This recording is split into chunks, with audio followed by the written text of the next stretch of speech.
All right. Assalamu alaikum wa rahmatullahi ta'ala wa barakatuh. Um, just wanted to have a quick, maybe an hour session kind of to talk with our brother in Lagos, Nigeria about the latest issues with the SARS or the end SARS movement. Um, but just to kind of give everyone a background, we understand that we've been hearing a lot about from the media about SARS here. Part of what I wanted to do is kind of just give everyone, you know, just alternate information. I mean, we always get the media version, and it's always filtered. And just want to get the idea or the view of people who are actually on the ground in some of our countries. And we need to know what's going on with our brothers and sisters in Africa. So that's part of what we're trying to do here, is just kind of give some information or spread that information and let people have more than one view or more than one understanding of what's taking place. So there we go. We're talking about SARS. At the top, well, we have our brother Emananjo Nwade, who's going to be co-hosting this with me. And then we're going to be interviewing our brother Abu Ajwad, who is now living in Lagos, Nigeria. Abu Ajwad has lived in the U.S. for about, what, 20 years, brother? You lived here? Yeah, 20 years, and just recently moved back to Nigeria maybe 3 years ago. But grew up in Nigeria and came here for college. And after college, was here for 20 years and just recently moved back. So that being said, let's talk about this SARS. And it's not the disease, the respiratory disease that I thought it was when I first heard about it, but it's actually a movement. It started from it's more than what's not just a movement, but when I first heard of it, I heard the movement called End SARS, right? And it's a movement I think that started in Nigeria. It's kind of spread to other parts where you have a large portion of the Nigerian diaspora. And SARS stands for the Special Anti-Robbery Squad, and it's a Nigerian police unit that kind of deals with corruption or whatever the case would be, robbery and things that happen like that. And they have recently been accused of, having a long record of abuse amongst the people. A lot of protests started back in 2017, and a Twitter campaign called hashtag #EndSARS started to take place, and it demanded the dismantlement of this unit by the Nigerian government. And the movement was actually revitalized in October of this year, 2020, following more accusations of abuse. This led to mass demonstration, social outrage, and solidarity from a lot of the Nigerian diaspora. So a few days after the resurgence of the protests, October 11th of 2020, the Nigerian police force announced that it would dissolve the unit immediately. The move was largely seen as a way to pacify the public, and a lot of people believe that SARS will not be dissolved, will be reassigned some other place or doing something else in another area, and so protests have continued. So, with that being the background, I just wanted to start asking questions to my brother Uthman, and get his view on things as someone who's on the ground.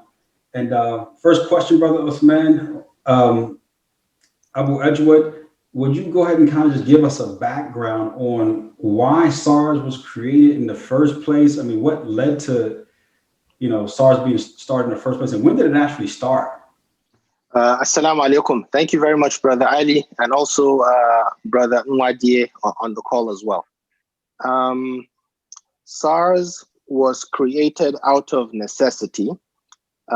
In Nigeria, back in the 1990s, we had a problem of armed robbery. So these are criminal gangs armed with either assault weapons or local weapons or whatever type of guns, knives, sticks, break into homes for robbery. It became rampant throughout the country. And from that, the necessity to create a special branch of the police that specifically deals with that menace. And this came into being, I believe, in 1992. Mm-hmm. This is back during the days of the military regime of gentleman General Babangida, one of the longest serving military rulers of Nigeria. That was 1992. Mm-hmm. From then on, they've morphed into a unit that now focuses on cyber crimes, because Nigeria is known infamously for it started with what they call the advance fee fraud, which then eventually morphed into cybercrime today. That is really the briefest history I can give you, essentially why it came into being, what it did, and where we are today. And it the way it operates is, it was really what an American audience would understand as undercover. They were very undercover, never wearing police uniforms, never wearing any police tags or insignia. The objective was for them to blend in to the general civilian population, so they can hear chit chats in the usual marketplaces where thugs, criminals, robbers hang out, so they can gather information intelligence. So essentially, it was an undercover unit, and that was their task. Infiltrate, learn about them, and destroy them. That's really what they were doing for the armed robbers. And then as the menace of armed robbery began to subside, or let me just put it this way, Nigerians didn't worry too much about that. It still exists. Armed robbery exists, but nowhere near the way they existed in the 1990s and maybe even in the 2000s. One of the biggest menace we face today as a society is cyber crimes. And Nigeria is known for that, unfortunately, because of the activities of cyber criminals. And so that unit shifted its focus from armed robbery to advance fee fraud, and then to cybercrime, right? And so that is really the evolution of the unit. Why they became a problem is for the reasons I've mentioned, right? They are deeply undercover. So sometimes when they pull you over, you're really reluctant to pull over. You don't know who's pulling you over, right? And the demographic that they focus on are the youths. 18 to 30-year-olds who, one of the things that you mentioned that they're accused of. So the accusation is they engage in police brutality, they engage in profiling. So profiling, especially for people who they say are cyber criminals. So a young person with a laptop, a young person with a smartphone, a young person with dreadlocks, a young person dressed gangster, what they consider gangster, right? Tight jeans, torn jeans, hoodies, and those sorts of things. They're accused of harassment. They're accused of extrajudicial killing. They're accused of torture, unlawful imprisonment, a whole host of things. And the target is the youth for those reasons, because to them, based on their profiling, those are the people who engage in cybercrime. Right. So I don't know if that helps to give you the evolution, why they came into being, and things like that. Yeah. Now that helps big time, because for the average American, I mean, that information is just unknown, right? We just hear SARS, and even I would say for the average American, I can't say there was a big deal for a lot of people. It's not like I heard a lot of people just chatting about it. But being when you're in an area like this where you have a lot of diversity, naturally, if you go and you got Nigerian friends, and you're talking to people, even in our little groups, you hear about it. But the average person in American society, they may not even understand what it is and why it even took place, right, in the first place. That's good that you mentioned that. I got a question about their activities, because we have the same dynamic here. We have law enforcement that kind of goes undercover, and sometimes, there was a need for it. Evidently, there are crimes, and sometimes you have to kind of go undercover to discover these crimes. And you've lived here for 20 plus years. I mean, how would you compare it? I mean, since you've lived here and actually seen or heard news about how, let's say, maybe the FBI may operate here doing sting operations and so on and so forth, versus how, SARS operates there. How would you compare the two? Is it very similar or all like the same thing, or is there any different? No, it's the general idea is the same. Go undercover for discovery, for investigation, for gathering evidence. That's similar. However, you know, in Nigeria, we have our unique challenges. In the US, they have their unique challenges, right? So one of the ways it's dissimilar in the US is in Nigeria, the target group is a specific demographic. It's the youth who they believe is the target. That's generally the target, right? So people who are young, who seem to be in possession of devices that the police believe for their age, apart from criminal activity, you can't afford it. Right. Right. So that's the thinking. It's not widespread to a, while we can say yes, in the US we have problems of police brutality targeted towards a specific group of people. There's that similarity here as well. But this is a very small, like I said, it's the youth. That's the target. Now, sometimes it extends to, you know, and the thing is, this police unit had lots of powers, right? They operate without insignia. They are very undercover. They have a lot of powers. I mean, any group of persons or an organization that you give a lot of power to, there is always going to be tendency to abuse. That's just the way things are, right? So that's one way I feel like it's similar but not quite similar, right? Even FBI, when they're undercover, they also target a specific group. Now it could be a specific criminal, specific ring, specific area, region, for whatever reason they target that, you know.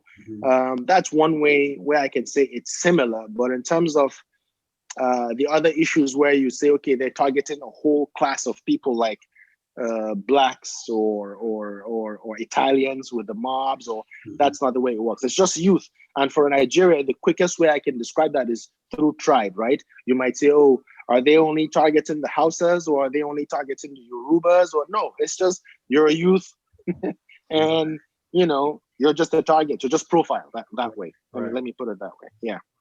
So what you're saying, it has nothing to do with the ethnicity per se, because that was another question I had is, you know, the so-called, the alleged brutality, you know, is it connected to like, you know, ethnicity, being that, you know, Nigeria is basically an amalgamation of various ethnic groups, most namely like the Hausa, which is the predominant ethnic group, and then Yoruba and Igbo. So that was a question that I did have, but you took care of and answered. It has nothing to do with that, though. It's more just young people in general who tend to be in possession of these devices, or maybe some material things that the police kind of look at and say, you know, you probably couldn't get that unless you were involved in something, you know, dubious or nefarious. Right. Just a profile. Now, I would just create some clarification. So the SARS and the region in Nigeria where these accusations are more pronounced are urban areas, the large cities, Lagos, Port Harcourt, you know, these very large urban areas. And the fact that these large urban areas are in a specific region in Nigeria means you're predominantly dealing with a specific group of people. It doesn't mean SARS targets them based on tribe. It just means the fact that I'm operating in this area and this group of people are in this area, right, means they will feel it more.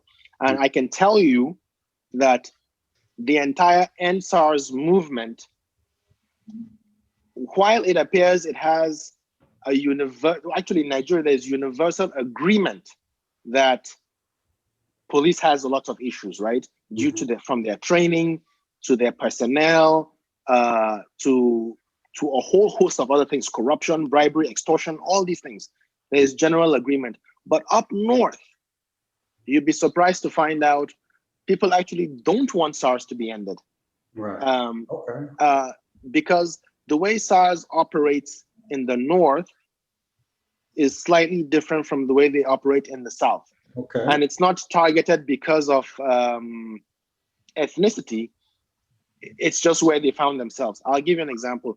Lagos, Port Harcourt, these big cities, that's where you tend to have a lot of your what's the word I'm looking for? Your techies. That's where they exist in the cities, the large cities. And naturally, police officers tend to think wherever we have a congregation of people that are skilled, they have these technical skills, that's where cybercrime happens, right? That's their own assumption. But in the north, for instance, I can tell you that as the SARS movement was happening in Lagos and other southern cities, there were politicians and people up north who were saying, wait, no, I actually don't want SARS to end. We actually, in fact, you bring us all your SARS people over there from Lagos and Port Harcourt that you don't want, and let's take them to the northeast so they can help us fight Boko Haram. I see. Right. So it's just a little bit of insight. Yes, universally, we all agree that police brutality, police corruption, and other forms of misconduct by police officers needs to end. And you can even argue that SARS is just a tag for all of these things. Like, we all agree. But in the north, they're like, wait, if you literally mean to end SARS, that unit, Special Anti-Robbery Squad, we actually don't want that. Yeah. So that's just a little bit of insight on that one. Yes. Okay, I got it. So it sounds to me that people understand, just like in any big society, there's always a need for law enforcement. Once you start getting big enough, you always need someone to kind of enforce the law. So it sounds like across the board, Nigerians agree that yes, we need this group of people. But at the same time, I think people seem to agree that maybe some of the accusations, are pretty true. I mean, there's some legitimacy to the accusations that, okay, yes. All right. Yes, okay. Yes, no, there's absolutely no doubt. SARS really have some serious allegations and accusations against them. As a matter of fact, the reason this latest, what did you call it? Revitalization of the movement happened is because early October, a video surfaced of what I think people said was the SARS official shooting and killing someone. Right? And the narrative is that was SARS and he was just killing some innocent person. Right. And that was what began this latest iteration of the SARS movement. Yes. So they really have some serious allegations leveled against them. Yes, as a society, any society has vices they have to deal with. Right. But then you now have to give the persons or people or the organization you charge to take care of it a lot of power. And then as time goes on, abuses happen, and then you have to rein in some of that power. So I think that's sort of what's going to have to happen. Now, the Nigerian police has said they've disbanded this unit, and the protesters actually had 5 demands after the unit was disbanded. I don't know if you've heard of the 545. These were like a list of 5 demands that after the government came out and said, oh, we've heard you, and we disband the unit. I think this was October 11th when the Inspector General, that's the highest ranking police officer in Nigeria, when he came out and said, yes, it's been dissolved. The unit is dissolved. But then the protesters didn't go home. They said, no, we actually have 5 demands that you all need to meet before anything happens. And then I think part of the problem too is the quickness with which SARS was not only disbanded, but the quickness with which the SWAT was created. People felt like, wait, we haven't seen you. You've just said you've disbanded this group. We've not seen anything else. Right. And you're creating a new group, and all we see is you're just changing their name. Yeah. So the SWAT stand for exactly what it means in the US. Okay, Special weapons and tactics. Yes. Okay. That goes back to why people feel like, it really wasn't disbanded. It was just reassigned another name or reassigned another area, but really the activities seem to be probably going to be the same thing. Right. I don't think people even had time to listen, to even read and understand what this new group. I don't know what this new unit is supposed to do. I don't know what they're created for, but it just makes sense logically, right? You're disbanding this group that does this, Right. and you've told us you're creating this. So as far as we're concerned, you're just changing the clothes, but the problem is still the same problem. Right. So let me ask you. I mean, in America, we do have our issues with law enforcement, and you were here. You've been here. You lived in America for a long time. I think in one of the other meetings we had, you talked about Diallo. Amadou Diallo. Amadou Diallo, yes. And you said that's probably one of the first times you can remember hearing about police brutality, in particular how the Black community is dealt with and the accusations of mistreatment by law enforcement. Do you see that especially with the recent issue with George Floyd, and this, it kind of reached an international level where people all over the world were protesting because of what they saw with George Floyd. And George Floyd was just kind of like the one that everyone noticed, but you had Breonna Taylor, you had so many people. The list is endless. Yeah, right.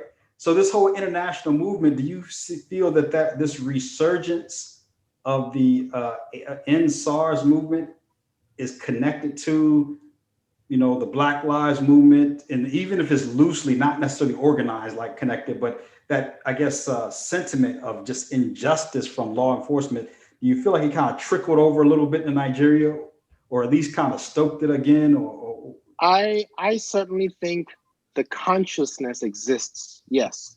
So Nigerians are very aware of police brutality within the Nigerian context. No one is under any illusions about it. And police abuse isn't just limited to like murder with a badge, but including extortion, and other forms of police abuse. I certainly think the Black Lives Matter movement, and specifically the incidents with George Floyd, that is certainly in the consciousness of people. We sat back. A lot of people in Nigeria who are not familiar with the U.S. and who don't even understand the special challenges that African Americans face in terms of law enforcement and other structures of racism. I think there was shock at the beginning, denial, like, wait, we watch movies, we've seen Bad Boys, we've seen, I thought police was your friend and all those sorts of things. After the initial shock and things settling, I think people really began to say, wow, so police brutality is not limited to Nigeria and third world countries and their issues. It can also exist in other first world countries, right? And I think that certainly was in the consciousness when this latest video surfaced, and then, like you said, revitalized the NSARS movement. It certainly was an impetus, I think. The youths also, one thing as Nigerians we've read for years, 10, 15, 20 years, is about the youth bulge, meaning Nigeria as a population has a very significant percentage of that population that consists of the youths, right? They're the largest segment of our population. And there have been so many studies around if Nigeria does not take care of its population, that youth bulge is going to be a problem. If you have a lot of idle youth, not doing a whole lot, if you don't take care of corruption, educate them, keep them gainfully employed, that can be a problem for the country. So I think this NSARS movement was a movement entirely organized, executed, driven by the youths. They were extremely organized to the point that a lot of us watching were really shocked at the organizational skills of these guys. These are like, the typical definition of who youths are, 18 to 20 or 30-year-old, right? Right. These guys they're probably what we call is it the internet generation or the digital natives? Yeah. So they're very savvy with social media. and they utilize that to their strength, to their advantage. Right. Do you know that during the protests, which we've never seen in Nigeria, these guys were so organized that they raised funds for protesters who got arrested. Right? They had lawyers ready to go and take care of legal issues for protesters who were arrested. Yeah. They had funds for bail. They had funds for to treat people who got injured, because when you're protesting, cops with tear gas, batons, people get hurt. They had doctors, hospitals on the standby. They arranged for ambulances to come in, pick people up. I mean, these kids were organized. We've never seen it. They were organized. The government was paralyzed, didn't know how to handle it. Didn't know how to handle it. But I think, which is part of the reason why the government accepted or acceded to their demands, and then told them, okay, now we've accepted, go home. But then eventually criminal elements took over the protests, and then all the other things that we've seen happened, right? But they were very organized. We've never seen this in Nigeria, where they raised a lot of money. They raised money in all types of foreign currency: USD, pounds, euros, the local currency here, naira. I mean, they were raising money from global sources, man. They were very organized. We've never seen, and they were peaceful. They were peaceful, and then they were also leaderless. So the government couldn't come in and just arrest a couple. They were smart. They said, okay, we don't have leaders. You're gonna have to talk to the entire group. Right. Yeah. So they really, you could tell they were educated. They were savvy. Now the leaders at least are, but the challenge with Nigeria is the youth is the largest segment of the society, and that segment isn't all educated, isn't all employed. So you're going to have issues with that segment that isn't educated, isn't employed, who are looking for opportunity to degenerate situations into crime and other types of destruction that we've seen. I mean, we've actually seen destruction here in Lagos and other cities where mobs of people just almost like it's a mob of people. They go into building, they commit arson, broke and killed police officers, like lynched them, literally lynched police officers, because now it's that anger that, oh, you're a cop and we're coming after you, right? So there are videos there, the government has said they've lost some police officers. So we're now trying to evaluate. Yes, the protesters were successful in their organization, in bringing the government's attention to their demands, in having the SARS disband. That was successful. The flip side is, with the destruction that we've seen, right? We're waiting for our political analysts to sit back and help us weigh the pros and the cons of the latest episode of the SARS. It's interesting how you say that they're organized in a way that you've never seen before in Nigeria. How would you compare it to, some of the things that took place back in the day? Because from what I understand about Nigerian history, police brutality has always been a problem to some degree, just like in America, right? But in the times of, like, say, Fela Kuti, right? It seems to be some type of police brutality that took place. I mean, I watched a little documentary on him. So how would you know, were they unable to organize like this? Or do you say that technology is really what's driving this? And the fact that we live in this, like, it's really a global village where you can get ideas from other people because of social media. What's probably the difference in what happened during those days, right? And what's happening now? What's the catalyst that's driving this new change in the way people protest? I certainly think technology. Technology brought down, can't remember his name now, Mubarak. Yes, technology brought him down. Technology affected Iran, right? During Ahmadinejad, during the protests in Iran. Even the elections in America, some people say. even elections in America, technology is affecting that, right? Yeah. Whether positively or negatively, right? So I certainly think technology is one, social media, and then the global interconnectedness, right? So people sit here in Lagos, Nigeria, either on Twitter, Facebook, Instagram, and all the other ones that I don't even know. I mean, it's my kids are here. There's all sorts of other ways to communicate on social media. So I certainly think ideas get bounced off. People read about either on social media like Facebook and Twitter how protesters, the BLM protesters, had solutions on how to defeat tear gas. What you need to wear, so when the batons come, or the hot water or the cold water, certainly people learn from each other. Even protests in China, in Indonesia, Malaysia, all these places, I think people learn from that. There's always this interconnectedness. There's solidarity. People know that, just imagine during Fela's time, if he got arrested, apart from his immediate family, nobody else knew he got arrested unless it was published 3-4 days later in the newspapers. Nobody knew where he was. Right? You don't know where he was.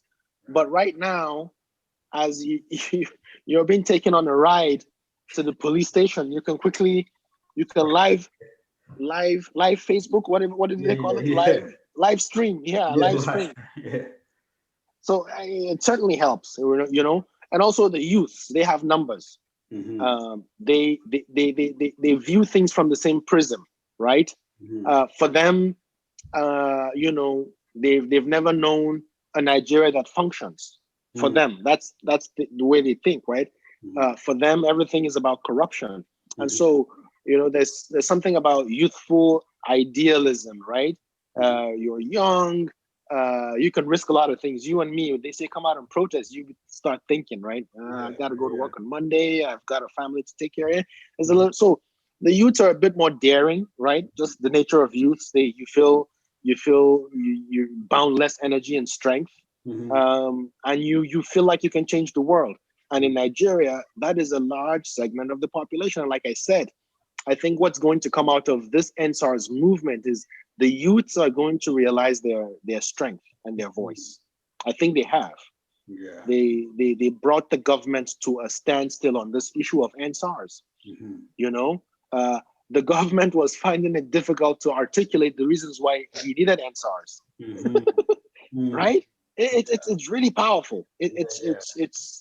So I think the youths have found their voice. They found their strength as well.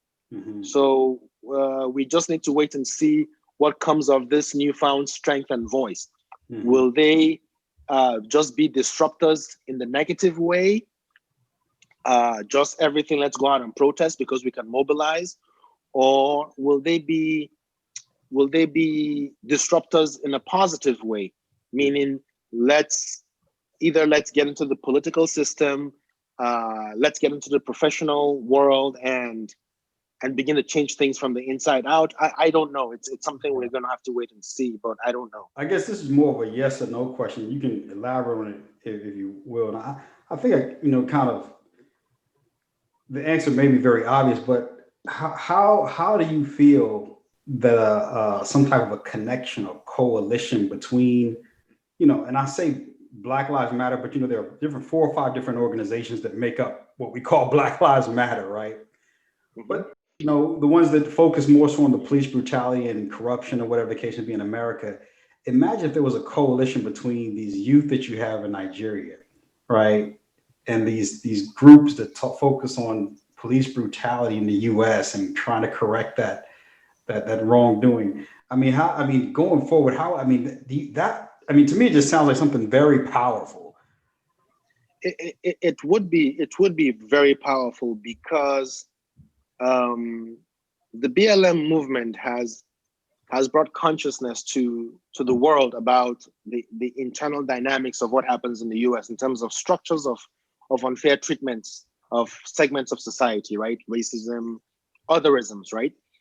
And you can only imagine how this voice can go cross-border.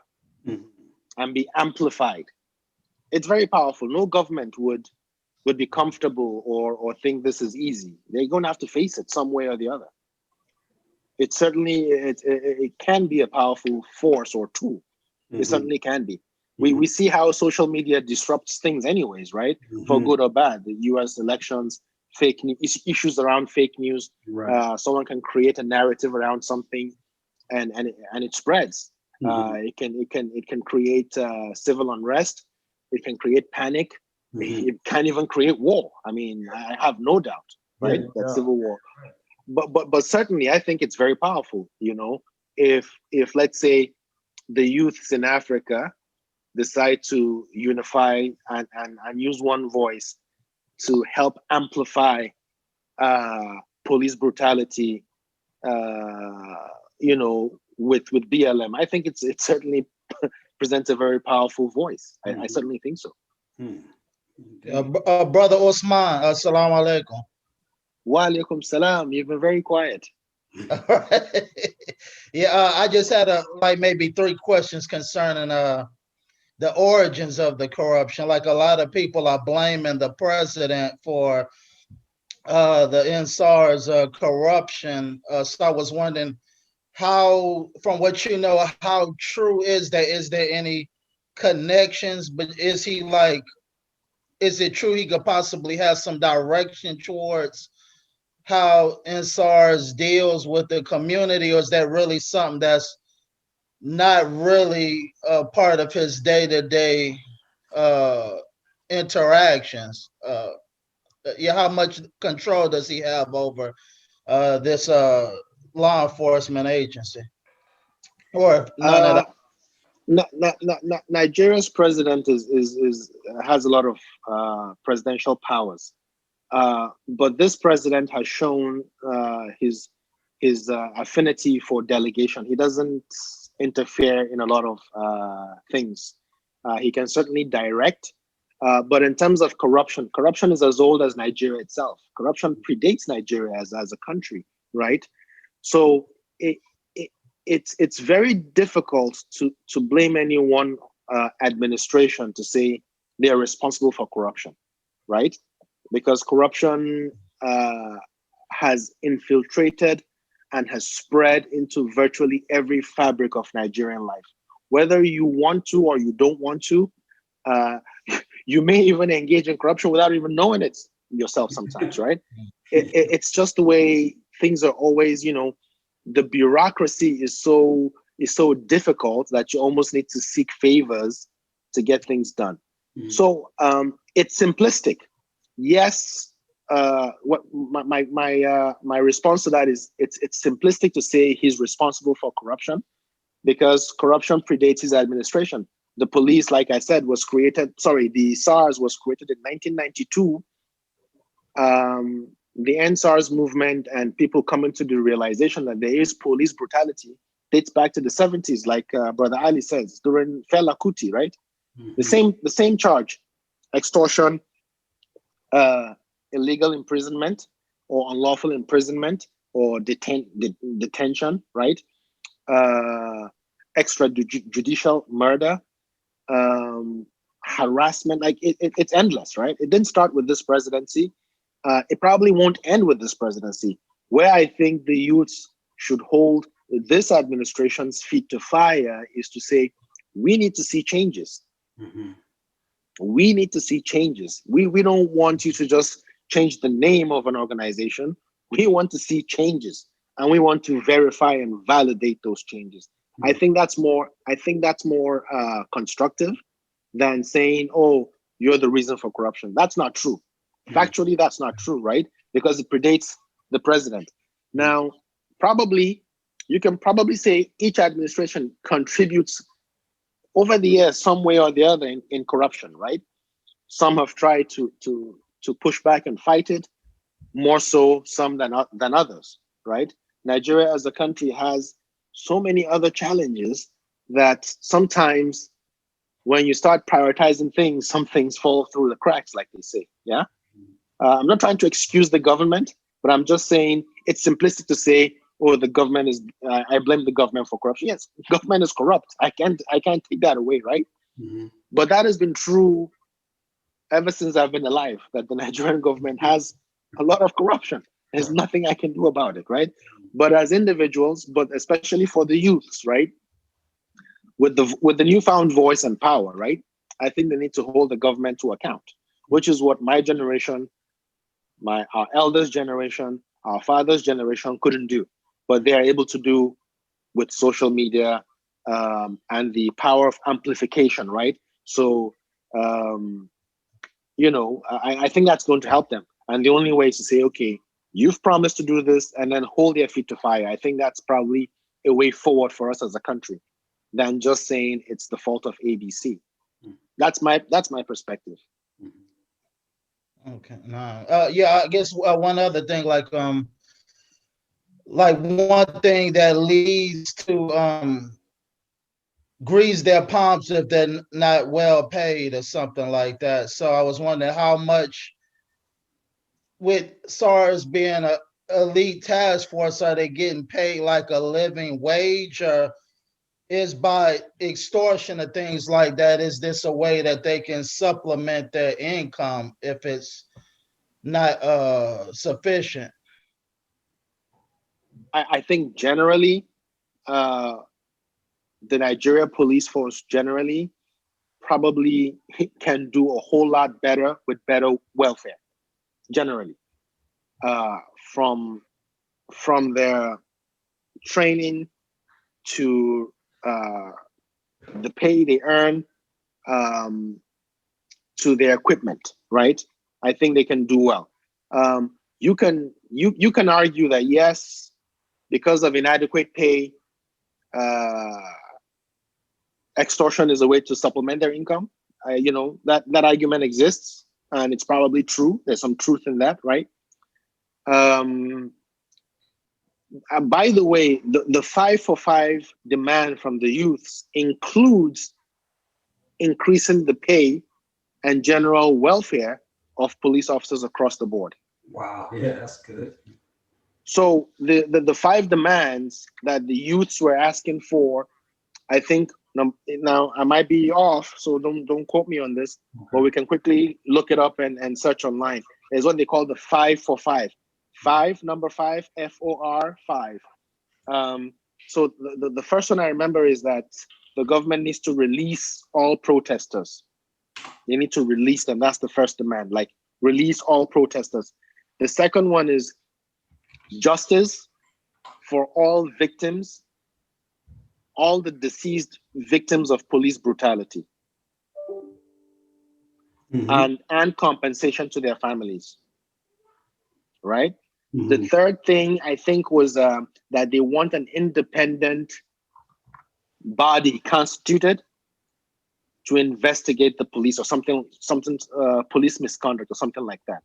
Okay. And then another one, and the last 2 I know are tied to police officers themselves. Okay, one is something to do with psychological evaluation of all the SARS police officers in that unit need to undergo some psychological evaluation and training before they are redeployed into other aspects of the Nigeria police. Okay. And then the last thing is the pay, like their general welfare of police officers needs to improve. Yeah, that's the demand. I have it right here. I'll read it off exactly. Immediate release of all arrested protesters. That's number 1. Number 2, justice for all deceased victims of police brutality and appropriate compensation for their families. Number 3, setting up an independent body to oversee the investigation and prosecution of all reports of police misconduct within 10 days. And number 4 here, in line with the new Police Act, psychological evaluation, retraining to be confirmed by an independent body of all disbanded SARS officers before they can be redeployed. And like I said, number 5, increased salary so that they are quite adequately compensated for protecting lives and property of the citizens. Yeah. So that's the demand from the youths to the government, right? It's good, yeah. Seems like it was very well thought out, especially that part about increasing the salaries of the police, because I think, especially when you talk about, and I've seen it when I travel places, Ghana, I've seen it absolutely. It's like, you get stopped at a checkpoint or something and they say you were speeding. You really weren't speeding, right? But and you argue that point. It's a shakedown. Right, it's a shakedown. You argue the point, you're not speeding, and then they'll say, well, what can you do for your brother? Right, right. I'm like, okay, I got it. You want a little cash, right? But I do think that point is very important because I think that would just decrease a lot of that. Yeah, that's very Yes, it would decrease that. It would also improve police professionalism and other aspects of policing as well. And as you know, being that you've had interactions here in Africa, a police officer on their regular routine is nowhere near as a frightful experience as it is in the US. That's true. Very true. Right? Very true. Even in a situation like that, I never feared for my life. It's just like, okay, I never. Exactly. Yeah. Right. It was going to end up being a negotiation, right? Okay. Right. So, which is why I say, if you're in Nigeria or most African countries, you've been part of corruption one way or the other. Yeah. Yeah. Right. It's so interwoven in society, right? Where's the line? Where does the line start where a police officer is doing his job? And where does the line start where he's now accepting a bribe? Right? I've been pulled over where he just looks at me and says, all right, I need something for a bottle of Coke or a bottle of water. Right. That's all. Yeah. Now, am I just helping a poorly paid civil servant? Right. Or am I offering a bribe that he doesn't waste my time or delay me? But you don't feel fear for your life. No. Even though they have automatic weapons with them. Yeah. The thing is, you don't fear for your life, and also when they ask for something, at least for me as an American being there, it's small change. It's like, yes, okay, you want a drink? Okay, man, look, I'll give you $1 or $2. I mean, really, what the negotiation like $1 or $2 is like, okay, that's no big deal, right? So yeah, you're right, absolutely. That's why. Remember when I told you about my experience with the news about Amadou Diallo? It just didn't make sense to me that one person with several police officers and they had to shoot you with a live round more than 3 or 4 times. Like, it was, I couldn't wrap. I remember I was a kid. And why would they have to shoot him so many times? That's just the only thing I kept thinking in my head, right? Yeah. It's because of where I come from. We're always negotiating with police officers, You're always negotiating. You don't feel fear. You don't feel, which is why I say the experiences and the challenges are different from the US. Right. Police brutality is police brutality, either way you look at it. But there are aspects of police interactions that are not the same. The US has its own problems, and you can even say Nigeria and other African countries have their own challenges, right? Every society has its own unique issues with abuse or misconduct of police officers. Last question I got for you, Abu Ajwad, is, in light of what's happening in America, we have our own challenges, as you mentioned. We see what's happening in Nigeria and even in other parts of Africa, but in particular right now we're talking about Nigeria. Do you think there's anything that we can do here without taking away from our efforts here that could help out? I know that a lot of people in the diaspora, a lot of Nigerian Americans are really doing a lot and contributing and helping out with the situation there, and even in the UK and different parts of the world. Is there anything that you recommend other than what's already been being done? I don't have any ideas, but all I can say is that thing that I call amplification, right? The echo chamber, right? When something is happening here, that echo chamber, you just retweet, you're going to catch me now, Facebook, whatever it is they do, you ping, whatever. Right? No, you push, is it? You poke, right? Something like that, right?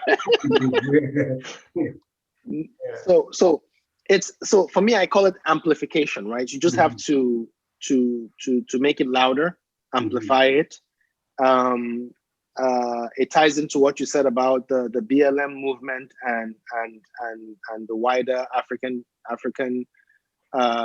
people, right?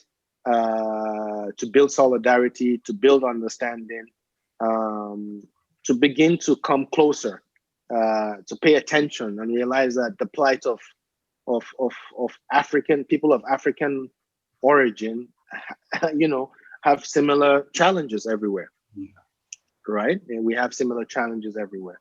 But yes, amplify and stay tuned, I think is the key word. Amplify, stay tuned, educate, learn, read, interact. I think that's what can be done on both sides.